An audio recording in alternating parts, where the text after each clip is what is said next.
अब दोस्तों हम एक ऐसे बिजनेस के बारे में बात करने वाले हैं। आने वाले समय में क्या आज भी इसकी बहुत ज़्यादा डिमांड है। हो सकता है गांव में थोड़ा कम लोग इसको यूज़ करते हैं, लेकिन शहर में लोग इसको इम्यूनिटी के तौर पे बहुत ज़्यादा यूज करते हैं, क्योंकि इसमें बहुत ज़्यादा न्यूट्रिएंट्स, कैल्शियम, मिनरल्स पाया जाता है। अब इसी कोरोना के समय में तो इसकी ज़बरदस्त डिमांड हुई, इसका रेट भी बहुत ज़्यादा हो गया और इसमें प्रॉफिट भी बहुत ज़्यादा है। तो दोस्तों आज हम बताएंगे इसको कहाँ से खरीदें, कितना सस्ता मिलेगा, होलसेल में कितना सस्ता मिलेगा, किस समय इसका उत्पादन होता है, किस स्टेट में इसको सबसे ज़्यादा इसकी मंडियाँ हैं और इसको होलसेल करने में कितनी लागत है, कितना प्रॉफिट होगा और इसके क्या क्या कागजात लगेंगे। A to Z आज हम आपको इस वीडियो में चर्चा करने वाले हैं। दोस्तों आज हम बात करने वाले हैं काजू का होलसेल बिजनेस।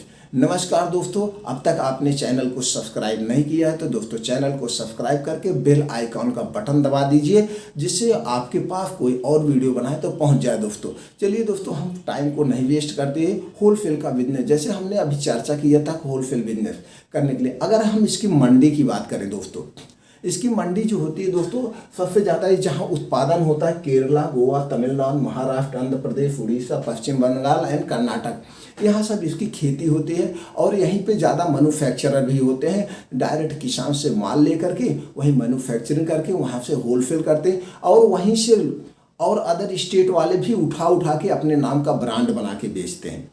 अब हम देखते हैं कि आपको ब्रांड बनाने में कितनी लागत आएगी। अगर हम इसकी लागत की बात करें दोस्तों, फिर होलसेल में कैसे करेंगे आप, अगर अपने स्टेट से लेना है तो सब कुछ आपको बताएं। जैसे अगर हम लागत की बात करें दोस्तों, आपको पता है आप वहाँ जाएंगे, मान लीजिए आप उस स्टेट से हैं तो आप वहाँ से कोई दिक्कत नहीं।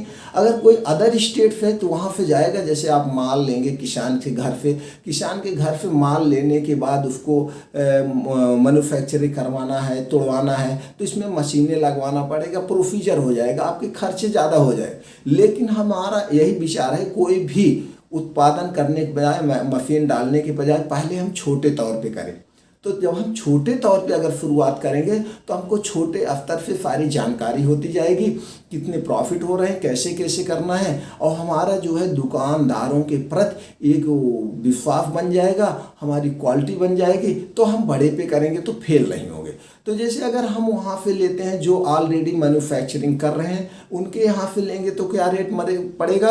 और अगर हम अपने जिस स्टेट में हैं उस स्टेट में जो बड़े डिस्ट्रिक्ट हैं, राजधानी है या जो बड़े बड़े महानगर हैं, वहाँ पे जो इन लोगों के एक कमीशन एजेंट होते हैं दोस्तों। ये लोग हर बड़े महानगरों में, हर बड़े स्टेट में अपने एक मैन्युफैक्चरर लोग कमीशन एजेंट बनाए रहते हैं, एक कमीशन बेस पे बेचते हैं। उनके यहाँ से माल आता है, इनको इनकी पूंजी जो है सिक्योरिटी के तौर पे रहती है, 2 से 3%, इनका 4%, 5% कमीशन रहता है, बाकी माल कंपनी का रेट। तो वहाँ से अगर हम लेके शुरू करेंगे तो कितनी लागत आएगी। तो पहले हम वहाँ पे पहुँचे हैं तो वहाँ पे समझ लेते हैं कि जहाँ पे इनका उत्पादन होता है। तो जैसे जो मैन्युफैक्चरिंग आप वहाँ से माल ले रहे हैं, तो एक एग्जाम्पल के लिए मान लीजिए आज काजू का रेट 600 रुपये है।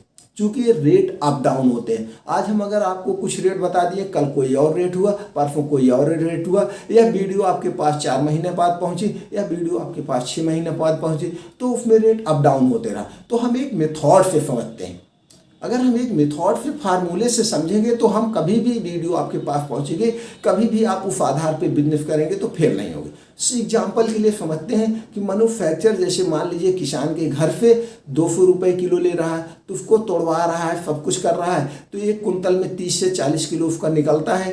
फिर उसके बाद प्रोसीजर करता, पैक करता है, यानी कि 400 से 500 रुपये किलो पहुंच जाता है। कुछ लोग यूट्यूब पे बताते हैं डायरेक्ट किसान के घर से आप ले लीजिए 100 रुपये किलो मिलेगा, 50। ऐसा नहीं होता है दोस्तों। अब इसमें भी हमको देखना पड़ता है, माल जो पुराना हो, माल लेते समय हमको उसकी खुशबू देना चाहिए, तोड़ के देख लेना चाहिए कुरकुरा है, मुंह में खा के देख लेना चाहिए, उसके स्वाद बढ़िया होने चाहिए। तो ये सब हम बारीकियाँ देखनी चाहिए। कभी भी आप काजू लेने जाइए पुराना माल मत लीजिए। और इसके हम बात करें कब ये नया तैयार होता है, जैसे अब नया माल दोस्तों अप्रैल, मई, जून, जुलाई, इसी में इसके सारे मैन्युफैक्चरिंग या इसका किस्म पैदा होती है, यही होता है। तो ये पूरा साल फिर बिकता है। स्टोर करके। लेकिन जब भी आप माल लें एक क्वालिटी ज़रूर चेक लें, और कोई भी बिजनेस करने के पहले उसकी क्वालिटी पे ही ध्यान देना चाहिए। तो आप समझ लीजिए वहाँ से आपने लिया, आपको वहाँ मैन्युफैक्चरिंग का रेट 500 रुपये पड़ गया। अब आप दूसरे स्टेट में यहाँ पे ट्रांसपोर्टिंग लगाएंगे, फिर ट्रांसपोर्टिंग का 15-20 रुपये किलो के पीछे गया, आपके पास माल पहुँचा, वो सब करने में आपका ये 50-60 रुपये किलो के पीछे और चढ़ जाएगा। अगर यही माल आप अपने महानगर में ले रहे हैं, अगर वहाँ पे 600 रुपये किलो मिल रहा है, तो मेरे अपने हिसाब से आपको शुरुआत अभी थोड़े से करना है, 10-20-50 किलो से करना है, तो वहाँ से ले लेंगे तो ज़्यादा बेटर रहेगा। अब हम उसको छोड़ देते हैं, हमको वहाँ से माल अभी नहीं लेना है। अब हमने वहाँ से छोड़ के कहाँ चले आए, हम चले आए अपने डिस्ट्रिक्ट में, जहाँ पे हम रह रहे हैं, जिस स्टेट से हम रह रहे हैं। तो जैसे आप मान लीजिए कहाँ से हैं दोस्तों, महाराष्ट्र से हैं तो कोई बात नहीं है, तो आप अपना जो है मंडी पता करिए। या महाराष्ट्र बहुत बड़ा है दोस्तों, आप बहुत दूर होंगे, कहाँ दूर है, तो आपके पास जो डिस्ट्रिक्ट बड़ी हो, बड़ी डिस्ट्रिक्ट जो स्टेट महानगर बड़े हों, वहाँ आप जाइए। वहाँ जाने के बाद आप वहाँ पे जो मसाला मंडी है या जो वहाँ मसाला मंडियाँ होती हैं, वहाँ पे आप चले जाइए। जाने के बाद वहाँ पे लगे होते हैं सारा एक तरफ इनकी जो है दुकानें लगी होती है, लिखा होता है काजू मेवा बादाम, कमीशन एजेंट और जो है या थोक विक्रेता डिस्ट्रीब्यूटर, वहाँ पे लिखा रहता है। तो वहाँ पे आप जाइए, फिर कांटेक्ट करिए और वहाँ कुछ देर आप खड़े रहिए दोस्तों। आप अगर नए हैं तो वहाँ कुछ देर खड़े रह करके जो और व्यापारी लोग उनसे बात कर रहे हैं, किस हिसाब से बात कर रहे हैं, आप कान लगा के सुनिए क्या रेट पे बात कर रहे हैं, तब आप उसमें फंसेंगे नहीं तो आपको नया जान के, चूँकि वो भी धीरे धीरे चेहरा पहचान जाते हैं, तो चेहरा पहचानते हैं, उनको कुछ रेट बताते हैं और वो आपको हो सकता है 10-5 रुपये एक्स्ट्रा बता दें। हमने देखा है जा करके खरीदारी करते समय, तो या उनके 2-4 नौकर रहते हैं तो आप जान जाते हैं, आप नहीं तो कुछ रेट और बता देते। तो आप अनकिए देखिए कि व्यापारी किस हिसाब से बात कर रहा है, तो आप जानने के बाद तब आप पूछिए भैया हमको भी इतना चाहिए। अब वहाँ पे देखना पड़ेगा आपको जो है 250 ग्राम का पैकेट ले रहे हैं कि ये 15 किलो का टीन भी आता है, आप टीना भी ले सकते हैं। 15 किलो का आप टीन लेंगे और जो आधा किलो का पैकेट या 1 पाव का पैकेट ले महंगा पड़ेगा, आपको टीन ले रहे हैं। अगर आपको अपना ब्रांड बना के बेचना है तो आपको टीन लेना पड़ेगा। टीन में हमने जो क्वालिटी बताई, क्वालिटी को चेक कर लीजिए, वहाँ से लाएंगे तो आपको जो मिल रहा है, तो मानिए आपको 600 रुपये मिल रहा है। और फुटकर में जो काजू बिक रहा है आप ऑनलाइन देख लीजिए, सब जगह देख लीजिए, 900, 1000, 1200 रुपये किलो बिक रहा है, इससे कम नहीं बिक रहा है। लेकिन अब आपको क्या करना है, आप तो छोटे छोटे करके दुकानदारों को देना है। तो आप अगर ऐसे भी पैक कर रहे हैं तो आप वहाँ पे पन्नी खरीद लीजिए। आपको प्रिंटेड पन्नी भी आती है, उसमें किसी कंपनी का नाम नहीं रहता है, तो आप वहाँ से एक पन्नी खरीद लीजिए।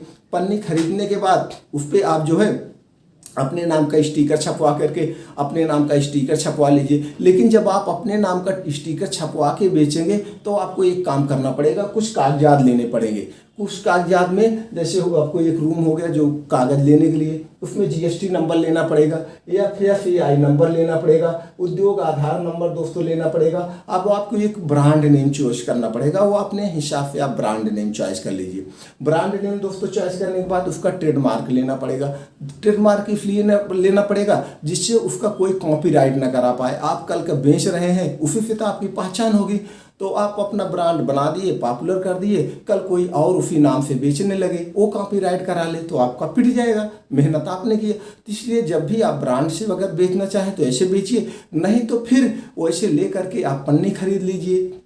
पन्नी कलर भी लेती है, छपाई भी पन्नी 1 पाव में भी आती है, आधा किलो में भी आती है, वैसे ले लीजिए। और नहीं तो फादी ले करके उसमें 100-100 ग्राम, 50-50 ग्राम, 200-200 ग्राम या 1-1 पाव, आधा किलो का आप पैक करके उस पर जो है आप वो छपवा सकते हैं दोस्तों। जो स्टाम्प पेपर आता है, स्टाम्प पेपर पे अपना नाम, एक्सपायरी, उसका रेट डाल के उस पन्ने पे आप मुहर मार दीजिए। ऐसे भी कर दीजिए। नहीं तो स्टिकर 2 रुपये का छपता है, वो स्टिकर छपवा के आप उस पर लगा सकते हैं, ऐसे भी बेच सकते हैं। अब ये हो गया आपका बेचने का तरीका। अगर आप बड़े में करना चाहते हैं तो इसको आप दोस्तों एक कागज़ अगर आपने ले लिया तो इसको आप ऑनलाइन भी बेच सकते हैं दोस्तों। ऑनलाइन देखिए बहुत फ़ायदा है। आपका 600 रुपये किलो खरीद पड़ा, ऑनलाइन 1000 रुपये किलो बिकता है, आपका 400 रुपये किलो के पीछे फायदा है। लेकिन ऑनलाइन बेचने के लिए होगा। अब ऑनलाइन कैसे बेचना है, आप यूट्यूब पे जाएंगे, तमाम वीडियो पड़ी हुई है, कोई भी वीडियो आप देख लीजिए, उस वीडियो के हिसाब से आप बेच दीजिए। अब आपका दोस्तों पड़ा है, मान लीजिए आपका रेट 600 रुपये किलो आपका पड़ा है, 600 रुपये आपने इसको पैक करके बेच रहे हैं, तो इस पे कम से कम 20% आप अपना 20% प्रॉफिट लेंगे।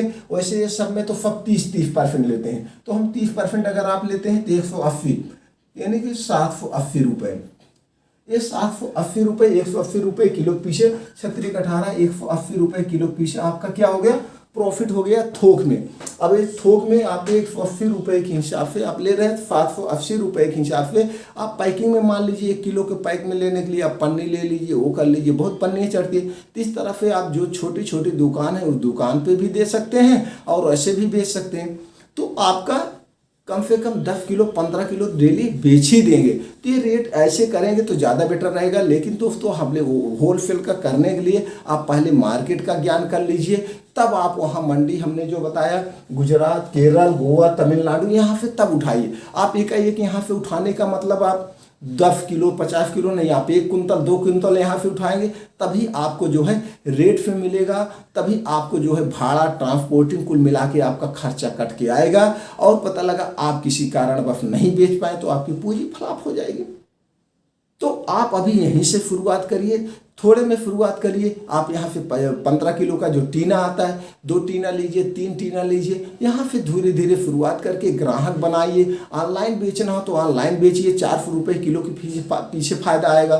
तो इस ढंग से आप बेचे तो कभी फ्लॉप नहीं होगी। हमारा कहने का मतलब हम छोटे से शुरू करें। तो दोस्तों आपने जैसे इस ढंग से किया तो ऐसे में आपका 780 रुपये छोटे छोटे दुकानदार को, अगर आपने 20 25 30 दुकानदार को दे दिया तो आपको 30 दुकानदार, कोई दुकानदार 2 किलो 3 किलो 4 किलो 5 किलो लेता है, तो आपने 20 दुकानदार को दे दिया तो भी आपका 2 3 किलो के हिसाब से 60-70 किलो निकल आया। अब 1 किलो पे आपका 18 रुपये आ रहा है, तो 18 5 90 900 रुपये 85 किलो बेच दिया।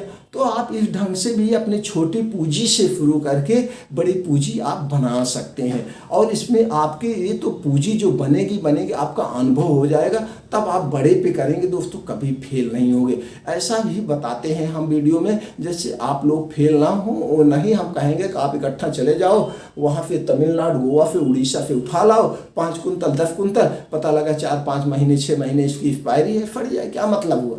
तो औने पौने दाम में आपको बेचना पड़े। तो आप अपने यहाँ से शुरू करेंगे जो कमीशन एजेंट है, तब आप दोस्तों कभी नहीं फ्लॉप होंगे। और भी कोई जानकारी लेना हो दोस्तों आप पूछेंगे, मैं उससे रिलेटिव आपको जितना तक अनुभव हो सकेगा या जितनी भी जानकारी एकत्रित करके हो सकेगी मैं आपको प्रोवाइड कर दूंगा। उम्मीद करता हूँ दोस्तों वीडियो अच्छा लगा होगा। आपने जो 10-15 मिनट का समय दे करके इस वीडियो को, हमारे विचारों को सुनते हैं, उसके लिए एक बार फिर दोस्तों थैंक यू, नमस्कार।